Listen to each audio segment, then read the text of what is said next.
Par pamatlīdzekļiem. Cik bieži būtu jāveic pamatlīdzekļu nolietojumu norakstīšana? Vai reizi mēnesī, vai ceturksnī, vai gadā? Likums, protams, saka, ka mēs pamatlīdzekļu nolietojumu, tā teikt, aprēķinam un iekļaujam izdevumos reizi gadā.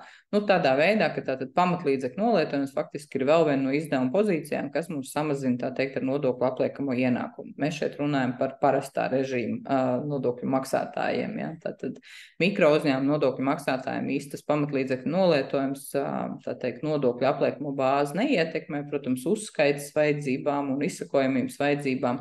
Arī kārtojot, teiksim, žurnālu vai reģistru, tātad arī šis, tā teikt, obligātais, tas ir reizi gadā. Bet kāpēc mēs varam izvēlēties, un varbūt ir vērts izvēlēties šo pamatlīdzekļu nolietojumu norakstīt reizi mēnesī vai reizi ceturksnī?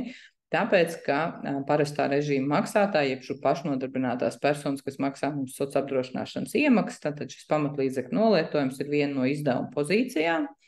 Un secīgi nosakot ar sociālās apdrošināšanas iemaksas, tātad apmēru, protams, ka mums šie izdevumi ir vērā ņemami, ja mēs vērtējam to, no cik lielas bāzes mums būtu jāmaksā sociālās apdrošināšanas iemaksas. Tā kā likums neaizliedz, un mēs noteikti varam šo režīmu vai biežumu izvēlēties atbilstoši savām saimnieciskajām vajadzībām, tātad arī reizi mēnesī žurnālā reģistrēt šo pamatlīdzekļu nolietojumu.